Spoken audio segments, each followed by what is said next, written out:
नमस्कार दोस्तों, हमारे चैनल में आपका फिर से स्वागत है। दोस्तों, 12th बाइपर्टाइट में पेंशनर्स के लिए एक्स ग्रेशिया का अमाउंट डिसाइड किया गया है।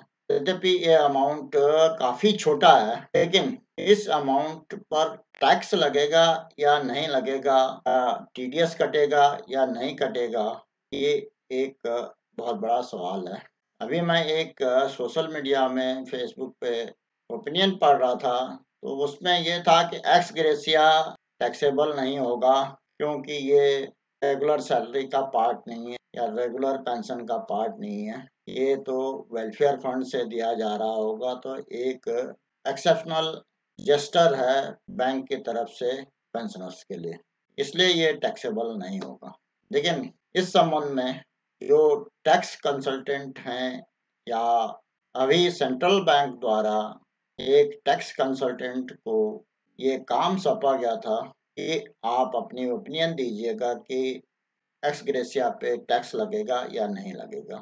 तो उनकी ओपिनियन के अनुसार जो उनके व्यूज थे, उससे ये निष्कर्ष निकलता है कि एक्स ग्रेशिया का अमाउंट टैक्सेबल है, और उस पर आपको यदि अगर आपकी income pensionable income tax limit जो पुराने रिजिम में है 5 लाख की है, और नए रिजिम में 7.5 लाख की है सीनियर सिटीजन के लिए। इन दोनों रिजिम के अनुसार एक्सीड करती है, आपसे बैंक टीडीएस भी ले लेगा, और आपकी ये इनकम टैक्सेबल है, इसको टैक्सेबल इनकम में शामिल करेंगे। इस संबंध में जो सेंट्रल बैंक द्वारा ओपिनियन लिया गया है, तो उसको भी मैं आपके सामने रखूंगा और उस पर भी चर्चा करेंगे।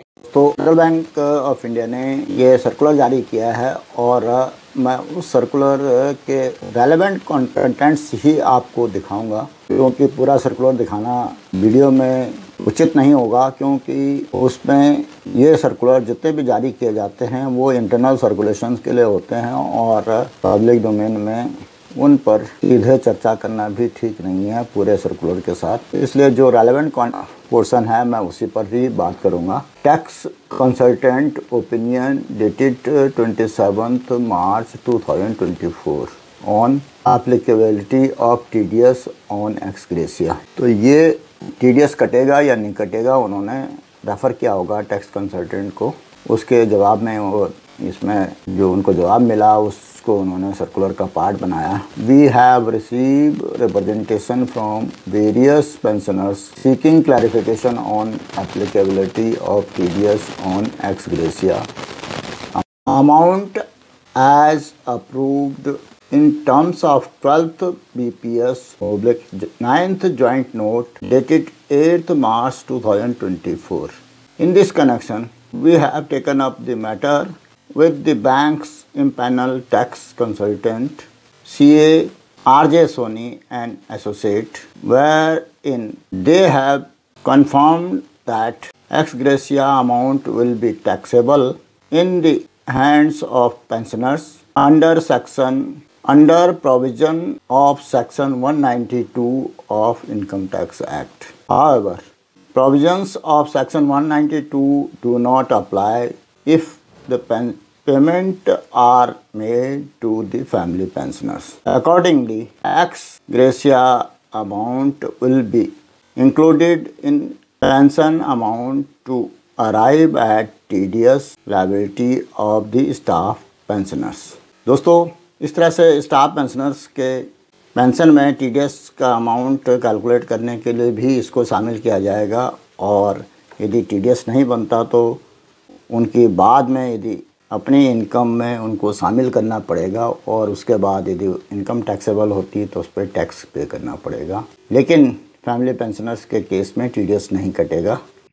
दोस्तों, इस ओपिनियन के बेसिस पे ये तो तय है कि एक्स ग्रेशिया पे टैक्स लगेगा, और पेंशनर्स के केस में ये सेक्शन 192 के अंदर आएगा इनकम टैक्स के, जिस पर कि टीडीएस भी कट सकता है। लेकिन जो फैमिली पेंशनर्स हैं, उनके केस में टीडीएस नहीं काटा जाएगा एक्स ग्रेशिया पे। अगर उनकी इनकम टैक्सेबल इनकम से ज़्यादा होती है, तो उनको टैक्स रिटर्न में एक्स ग्रेशिया का अमाउंट भी शो करना पड़ेगा, वो उनका इनकम का पार्ट होगा।